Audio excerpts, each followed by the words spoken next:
Bibles and open them to the book of Joshua, chapter 8. And we need not lose sight of the book of Joshua, especially in this chapter, because the book of Joshua answers the question, how will the people of God settle in this land? How will the Canaanite people be driven out of the land? And then, how will God fulfill His promises?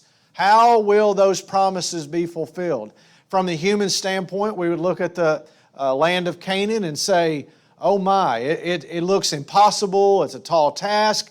How in the world is this going to happen? Well, it's unfolding right before our eyes, and in chapter 8 of Joshua, you see how it works. In chapter 7, you saw how it doesn't work. You saw that the Lord's anger was burning against them because they were unfaithful. But now we see that the Lord's anger is turned back because the sin has been rooted out of Israel. Achan has been destroyed. He had violated a specific command to not touch the accursed thing. And when he did, he became accursed also. What God had in store for the Canaanites, He also made Achan, gave Achan the same judgment as the Canaanites. And so by doing that, Achan became a Canaanite. It reminds us that sin is abhorrent to God, and that rejection of God results in death. That's where we left off last time, is that's the big idea. That's the idea that leads all the way into the New Testament. That's the idea that leads us to Christ. That's the idea that we have in the redemption story. The love story of the Bible is about how Jesus has given His life to redeem humanity, but those who reject Him, it will end in death. And so now we come to this 8th chapter of Joshua, and we see in the first two verses might be the most theologically packed verses of chapter 8. They might be the most important verses of the entire chapter. In this chapter, and we're going to read through it, but it's going to feel a little different. The message is going to feel a little different than it normally does. We're not going to dwell verse by verse on every aspect of chapter 8. It is a very detailed account of the battle of Ai. The big idea here is that when you are out of the will of God, as in chapter 7, you can expect defeat. But when you are in the will of God, God brings the victory. And so living in the will of God, you can expect blessing. Living out of the will of God, you can expect defeat. And so notice here in verse 1, you see the encouraging words, you see the command, and you see the promise, and you also see the instructions. Notice in verses 1 and 2, follow along with me. And the Lord said unto Joshua, fear not, neither be thou dismayed. Take all the people of war with thee, and arise, go up to Ai. See, I have given into thy hand the king of Ai, and his people, and his city, and his land. And thou shalt do to Ai and her king as thou didst unto Jericho and her king. Only the spoil thereof and the cattle thereof shall you take for a prey unto yourselves. Lay thee an ambush for the city behind it. And so you see all of those elements that I just listed a while ago. The encouragement, the command. There's a promise here, and then there's also specific instructions given in verses 1 and 2. The Lord is speaking directly to Joshua, and we've seen this pattern throughout the book of Joshua, where God speaks to Joshua, and then Joshua speaks to the people, and the people either respond in obedience, and they are blessed, or they respond in rebellion, and they are not blessed. And so we're going to see what happens. You see God speaking again, and He echoes those words from chapter 1 where they are over and over again. Fear not, be not dismayed, do not be discouraged. And there is nothing to fear when the Lord is on your side. The Lord is speaking directly, and that's what He's saying is, I am with you. Look at verse 26 of chapter 7. You'll see that it says there that, so the Lord turned from the fierceness of His anger.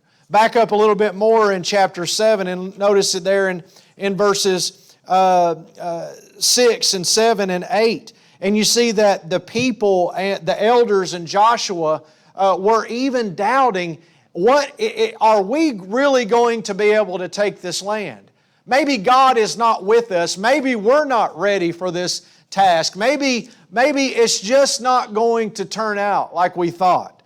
But now we see that in verse 1 of chapter 8, God is giving them reassurance. Do not fear all of those anxieties that you may have had after the first defeat of Ai. By the way, for 2 chapters, we're trying to conquer one small city. The little city of Ai should have presented no problem to the people of Israel. We are talking about the Israelite army has millions of people, the whole country, the whole nation, millions of people, a great number of men. This is not some small, weak nation and small group of people that is incapable. And the population of Ai is numbered at 12,000.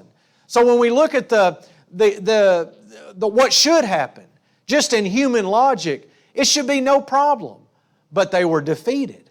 And they were defeated because God did not grant them the victory. But notice in verse 1 of chapter 8, He is granting them the victory. He's telling them ahead of time, you are going to prevail. Fear not, do not be dismayed.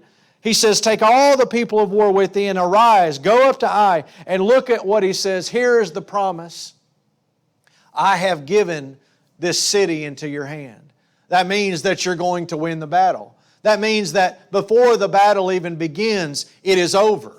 They have already won before a sword has even clashed, before a javelin has been even thrown, before a bow has even been drawn and an arrow been launched. The battle is over.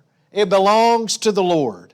And it says, into thy hand the king of Ai, and his people and his city and his land. And so it's not just going to be chalked up on the battlefield as a victory. It's also, we're reminded that it's a total victory.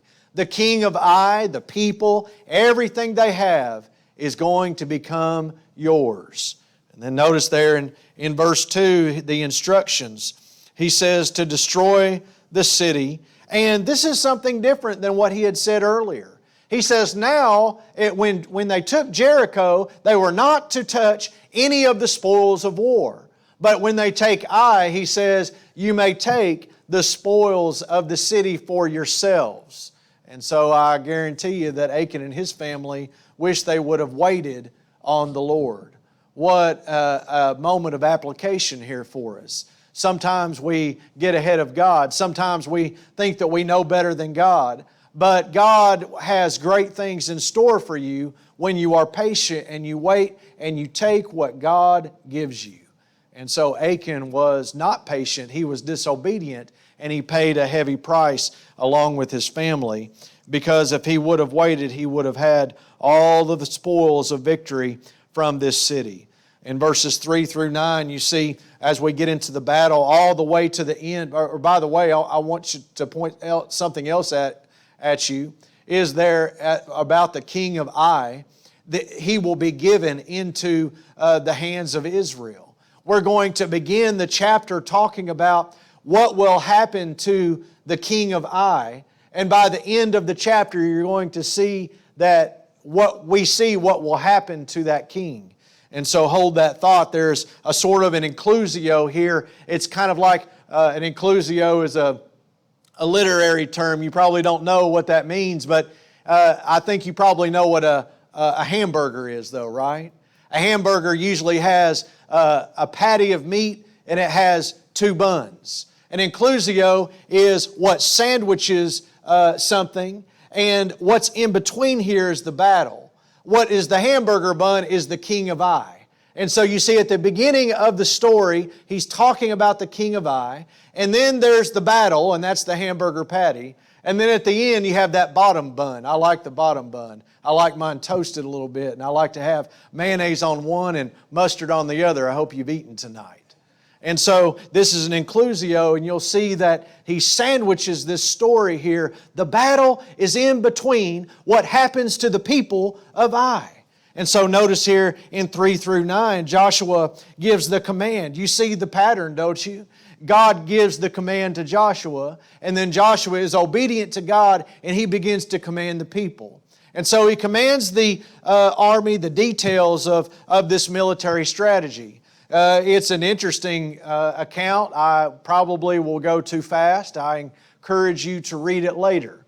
But it has a true two-pronged strategy. There will be two groups of the Israelite army go out, and they will encamp at different locations, and there will be an ambush, a diversion, and then there will be a destroying force. Notice, follow along with me in verse 3. So Joshua arose and all the people of war to go up against Ai, and Joshua chose out 30,000 mighty men of valor. And by the way, a lot of people think that 30,000 is a misprint. It might be, because it is a very, very large number compared to the other numbers that are in the chapter. Nonetheless, I don't really care. Move on, right? 30,000, 20,000, 5,000, it doesn't really matter. There's a group here, and they're going of valor, and they sent them away by night. And he commanded them, saying, Behold, you shall lie in wait against the city, even behind the city. Go not very far from the city, but be ye all ready. And I and all the people that are with me will approach unto the city.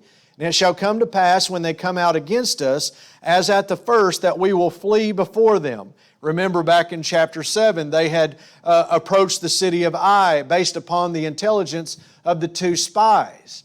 And as they were there, they began to, their hearts melted in fear, and they began to run away from the people of Ai. Now Joshua is going to use the previous events to his advantage. And they are going to pretend to be scared again and begin to run away and lure the people of Ai and the army of Ai to chase them. Now watch what happens. He says, For they will come out after us. They will chase us. They will think that we're scared again, that we're cowards, until we have drawn them from the city. For they will say, They will flee before us as at the first. Therefore we will flee before them. Then you shall rise up from the ambush. This is the other force that will be encamped nearby. And they will seize upon the city, for the Lord your God will deliver it into your hand. And it shall be, when you have taken the city, that you shall set the city on fire. According to the commandment of the Lord shall you do. See, I have commanded you. And so if you understand the picture here, you have two groups of Israelite armies. One is a diversion, and then while they lure the people of Ai away from their city, the other group is going to move into the city and set it on fire and begin destroying it. And so notice there in verse 8, it's a very significant point. Notice that God is entirely involved in this chapter. At the beginning of the chapter, He gives commandments to do not fear, and He gives a promise. He gives the instructions explicitly. And you see a reminder here that God is with them. He says there that do everything according to the commandment of the Lord you shall do. See, I have commanded you. And notice there in verse 9, Joshua therefore sent them forth, and they went to lie in ambush and abode between Bethel and Ai on the west side of Ai, but Joshua lodged that night among the people. And so there in verses 7 through 9, you see that involvement of God, and God is going to bring the victory. It is a reminder there. Notice in verses 10 through 13, there are details of this military movements here. Most important, or most specifically, the Israelite movements. Notice in verse 10, And Joshua rose up early in the morning and numbered the people, went up, he and the elders of Israel, before the people of Ai. Before the people to Ai. And all the people, even the people of war that were with him, went up and drew nigh, came before the city and pitched on the north side of Ai. Now there was a valley between them and Ai, and he took about 5,000 men and set them to lie in ambush between Bethel and Ai on the west side of the city. And when they had set the people, even all the host that was on the north of the city, and their liers in wait, those ambush people on the west side of the city, Joshua went that night into the midst of the city. And so in verses 10 through 13, all it is telling you that now it is actually happening. He had commanded it in verses 3 through 9, explained it to the people in verses 3 through 9. In 10 through 13, I know it sounds repetitive, but what it is the author here of the chapter is just saying, okay, here, now they're moving. This did this and this did this. So it's just recalling what the instructions were. In verses 14 through 17, you see the movements of the Aites, right? The Aite military and its king. Notice there in 14 through 17, and it came to pass when the king of Ai saw it, that they hasted and rose up early, and the men of the city went out against Israel to battle. He and all his people at a time appointed before the plain, but he wist not that there were liars, and he did not know is what that means. He was not aware that there were people lying in ambush and hiding with their ghillie suits on, right? They were camouflaging themselves. They were trying to be real quiet against him behind the city.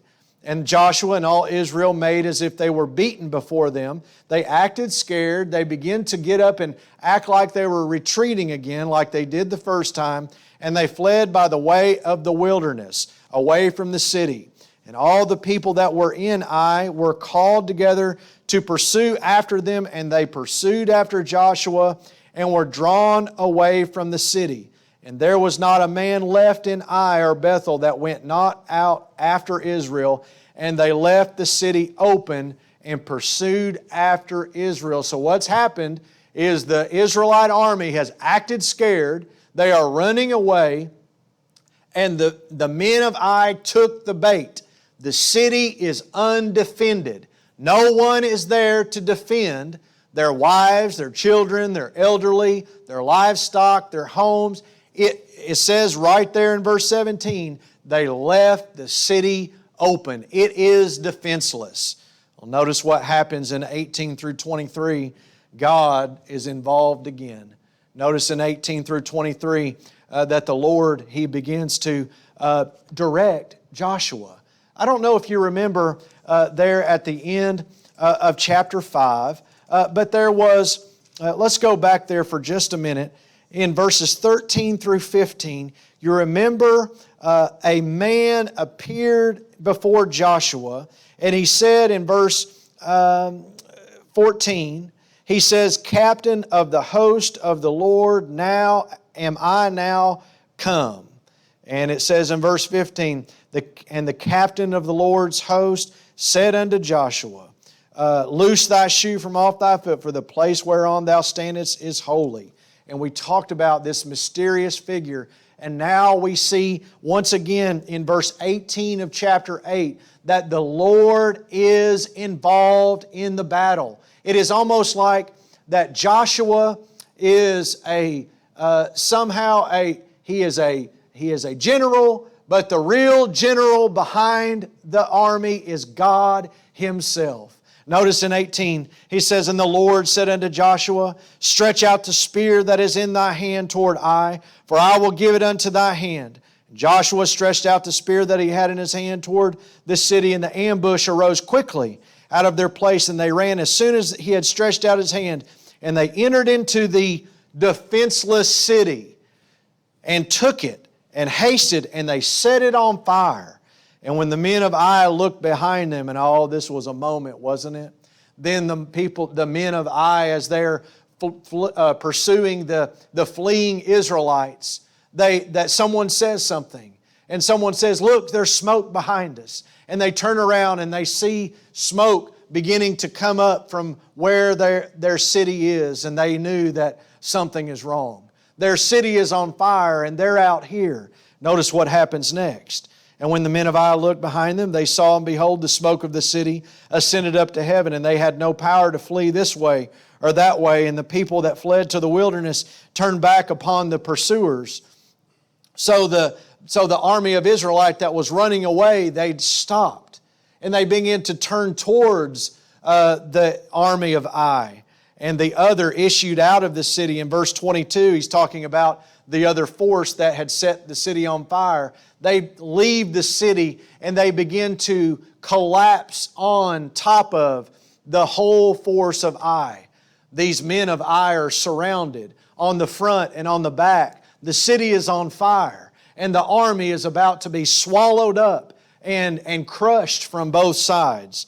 Notice there in verse 22, and the other issued out of the city against them, so that they were in the midst of Israel, some on this side and some on that side.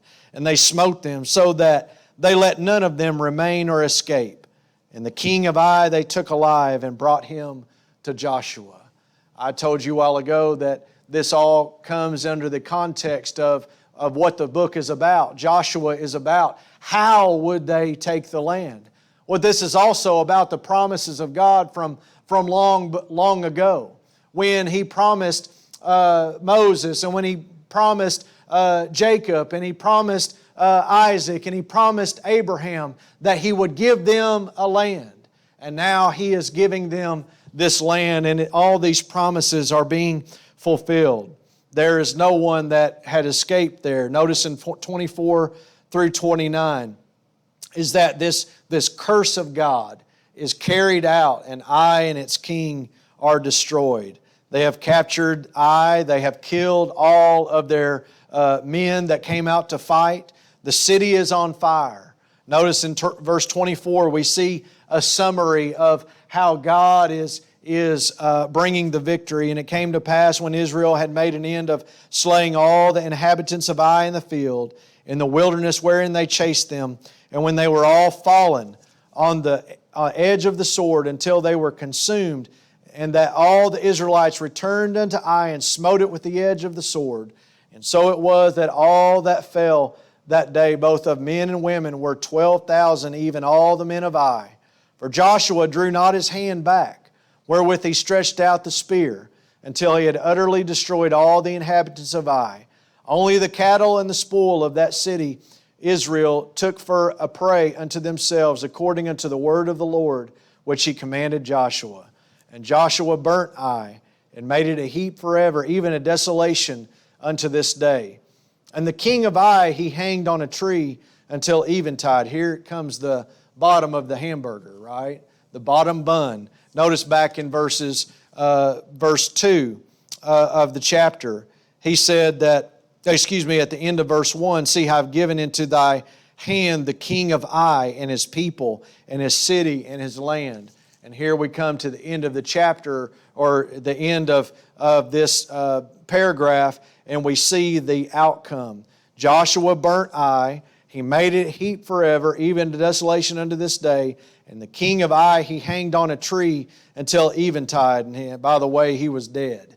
He was hanging there, and he was hanging in humility. He was being just humiliated by being hung on this tree. And as soon as the sun was down, Joshua commanded that they take his carcass down from the tree and cast it at the entering of the gate of the city, and raise thereon a great heap of stones that remaineth unto this day. You probably remember not only at the beginning of the chapter that God said, I've given you this king. I have given you this city. And here we see that at the end here, and I know we're not at the end of the chapter, but we're towards the end of the chapter, but at the end of the battle, the end of the story, you see that it's a pile of death. It's just a pile of destruction. It is 1 minute a city that had vibrant movings around and comings and goings and trade and commerce and laughter and talk. And now it is a pile of rubble, and they take the body of the king of Ai and they pitch it up on a pile of stones, and they bury the king of Ai in this heap of rubble. It also reminds us of what happened to Achan. The fate of the king of Ai. It is an example of what God is doing to the people of Canaan because He's giving them this land. They didn't have to. You know, there's a lot of people out there that will wonder, this is so brutal, this is so cruel. They did not have to reject God. We see how God treated Rahab. Rahab was a Canaanite and she accepted God and she turned to God and she was spared because she did not reject God. But they knew that the Israelite army was coming. They fought and they opposed the Israelite army in the field of battle. And you see that because of their opposition to God, their opposition to the Israelite army, that they were rejecting God, and God brought the victory. Don't make that same mistake. Don't reject God. Turn to Him, accept Him, acknowledge Him as Lord, worship Him in your life. Don't reject God.